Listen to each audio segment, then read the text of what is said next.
So it's an absolutely gorgeous day today, and I've just popped down to the allotment. I'm in the Polytunnel, and I've been hiking actually in the dunes today because we're not allowed to go up to the lakes or Rivington or anything like that at the moment. And so, the dunes are fantastic. They're 5 minutes away from our house, and it's just a lovely way to spend the morning. And then the afternoon is so lovely on the allotment when the polytunnel's warmed up and everything has defrosted. So what I thought I'd do today was just show you the progress on my overwintered brassicas, and also some of the experiments that I'm doing with some of the salad beds. And I'll actually do a bit of planting today, mainly of the calabrese. So let's take a look round. So I wanted to show you the range of calabrese that I've got. So these were sown 12th of October, and these were not grown under lights. So these have just been in the polytunnel, chugging along fairly slowly, but they're reasonable. And so this shows you what you can achieve without lights just by planting a little bit earlier. These are not ready for planting out yet. I had a look at the root balls on these. They're not that well developed yet, so they wouldn't come out of the pots very cleanly. These are a little bit bigger, so these were started under lights for a few weeks, grown fairly cool, and they've been potted on into these larger pots. And these were sown 2nd of November, so these are pretty good. These are looking nice, healthy plants. A little bit further on than these, even though these were sown near enough 3 weeks earlier. And that's the advantage of grow lights. But these are even a better example because these were sown 23rd of November, and these are in smaller modules, so they've not had to be potted on. The root system on these is really well developed, and these are now ready for planting out. And these were sown, as I say, 23rd of November. So yeah, 23rd of November. But these have been under cold grow lights for a month. And what I mean by cold is that they're just outside in the shed. It's frost free. It doesn't get really warm. The lights are really quite intense, so there's lots of lights and not much heat. And as a result, the plants are nice and stocky. Slightly floppy, but that's to be expected. That's what happens with all brassicas at this stage. And then they've been moved for the last week really into warmer conditions in my conservatory, and you can see the difference in temperatures there. It's a much warmer place, the conservatory. And now these are going to get planted out. Now what I'm trying to do with the grow lights is kind of create the conditions of April under the cold grow lights, and then May in the conservatory, and then hopefully just continue to fool the plants into thinking that it's April, May in the polytunnel.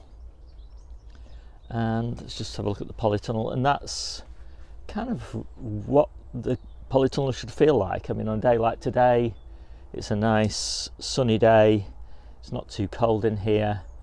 It didn't freeze last night. I will use the fleece probably to make sure they never experience a hard frost. So I'm just trying to give them the impression that it's late April, May time.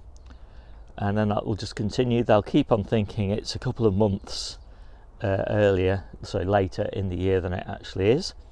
And so I'll be harvesting these calabrese in May, and a couple of months earlier than I would otherwise do it. And they're so valuable in May because May, June is the hungry gap, so we're trying to get as much nice varied veg as we possibly can during that period. And these beds are all going to be replanted to brassicas generally of one form or another. So calabrese, cauliflowers, turnips, radishes, and then probably beetroot, some early lettuces. And the lettuces are interesting as well because these lettuces are these were sown at the beginning of December, and so they were planted out when they were 3 weeks old, so only a couple of weeks ago actually now, 2 or 3 weeks ago. And you can see they're almost at the same growth stage as these, and these are Grenoble Red, and these were sown in September, so these are 3 months younger or thereabouts than these, and so they're much stronger, healthier, more vigorous plants. And that's an experiment that I'm working on at the moment, really, in the polytunnel and the coal frames, is actually putting my spring lettuces in later and clearing my winter lettuce beds earlier. So we'll see how that all pans out in videos as we go. So anyway, all this is going to be replanted, including the spinach. And the way that I'm replanting is I'm just replanting into the gaps. Now sometimes that means I have to sacrifice a few spring onions or something like that, but I don't really mind, I've got so many of those. So I'm going to start at that end because those lettuces are the weakest of all of them. Some nice little cauliflowers that will get planted soon, but these are not ready yet. These are too small. The root balls are too small on these, so these will get planted in February. But I'm basically just looking for successional plantings so that I get a nice harvest from the end of April through May, towards the end of May. And sometime towards the end of May I will clear all of the polytunnel and replant with all the summer veg.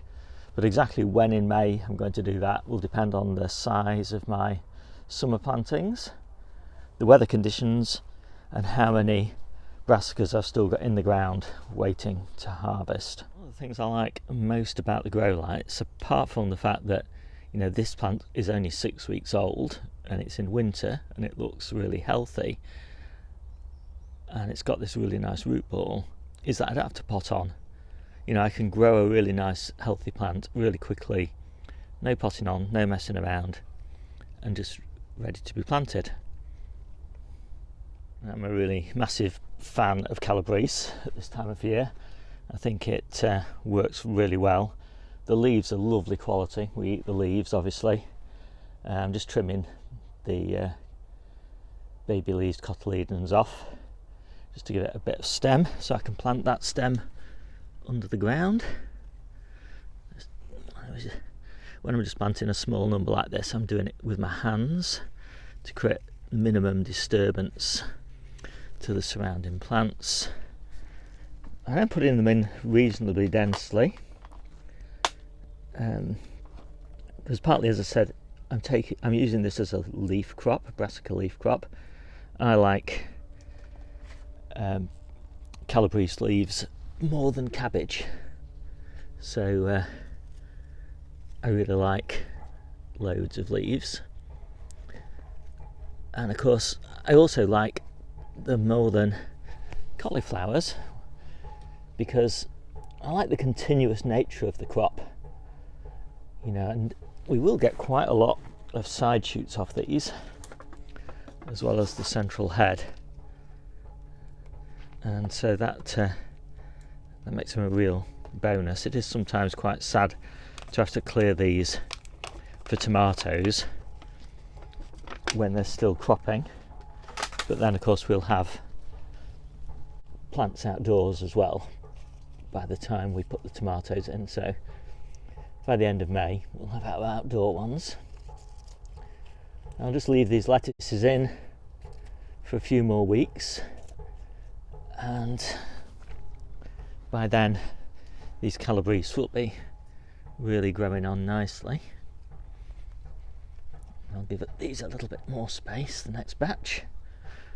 So I've put these in roughly 12 inches apart, and then I'm going to put these in, I don't know, 14 inches apart, something like that.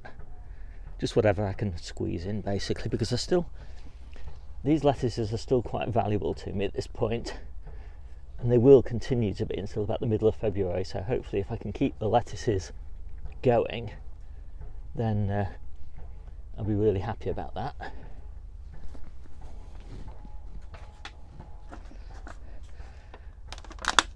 And so, as I said, in February I'll put my next batch of calabrese in, and that's when I'll also put my cauliflowers in.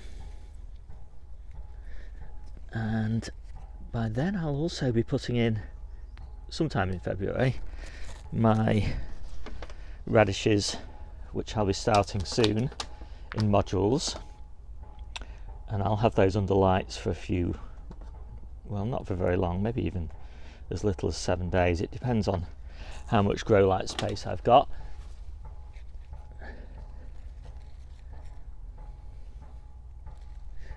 But these are looking really nice. I'm very pleased with these. And these plants actually are a little bit bigger. These were grown in a 6-cell tray, and they're noticeably kind of just a little bit more upright, just a little bit stronger plants. So maybe at this time of year a 6-cell tray is the way to go, rather than the 9-cell tray that I used for the others. I have a reasonable amount of space, so I'm not, at this time of year, I'm not trying to cram everything in.